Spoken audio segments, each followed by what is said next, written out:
to come and give you a Daisy Award, Penny. Oh, that's very nice. Yes, and like I tell people all the time, this is the best part of my job because I get to be, I can imagine. On behalf of a patient or family member, I get to come tell people how wonderful of a job they did for them. And so that's a great job to be that ambassador for them on their behalf. And so the Daisy Award, as you all may or may not know, stands for Diseases Attacking the Immune System. It was created after Patrick J. Barnes' family decided that nurses had a significant role at the bedside and they saw how much impact they had, so they wanted to come up with something to recognize nurses, and the Daisy Award is what they came up with, and now it's an international award even. It's expanded and it keeps expanding, but it's a very great recognition, and like we talked about, it does come from patients and or their caregivers, and so I'm going to read yours to you. Aww. My wife and I came in for induction of our first child on 9/11. The pregnancy has been special since the day we had our first positive beta test results. We had gone through so much in the last 2 years with having to do 4 rounds of IVF retrievals and then 4 embryo transfers. Penny was there from the beginning of her induction, keeping her calm and collected. My wife really wanted to have a completely natural birth while laboring at home, but she was unable to do this with needing to have an induction due to gestational diabetes. Penny did everything she could to make the birthing process as close to natural birth as possible. I did have an antibiotic prior to delivery of a baby girl, and between the cultures and her allergies to medications, it was determined there's only one that might work. I had an allergic reaction, which Penny immediately recognized, was able to help treat her, and then she also figured out what antibiotic was in the same family so we could start working with that one.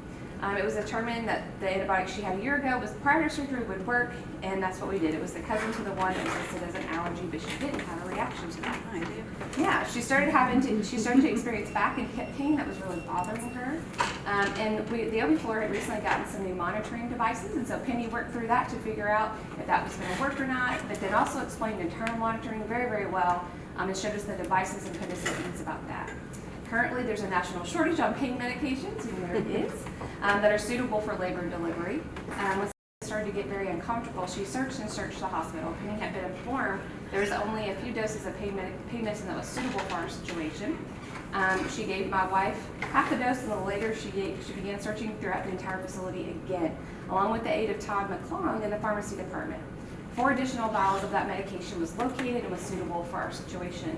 Todd was able to round them up and bring them to the OB floor for us. They really did pay attention. Yes. So Penny saying how much pain my wife was in, she mentioned another tool, which was an epidural. Not wanting one from the beginning, as she wanted to be able to be up and moving during the labor process, but she did agree to talk with the anesthesiologist, and Penny's advocation helped us get through that. I fully believe it wasn't for the prompt conversation during labor and her pain that would have continued for hours and possibly late to the evening, she might not have gotten the help that she needed. 5 hours after the initial conversation, 3 hours after placement, it progressed significantly, and he even put 3.5 to 4 to 9.5 to 10, so he paid attention to everyone's surprise and was ready to begin pushing. This by far was the biggest jump in progress she had. Aww. Those first 8 hours of her 12-hour labor and just an hour pushing that Penny was by her side, she provided so much comfort and guidance and didn't take a no.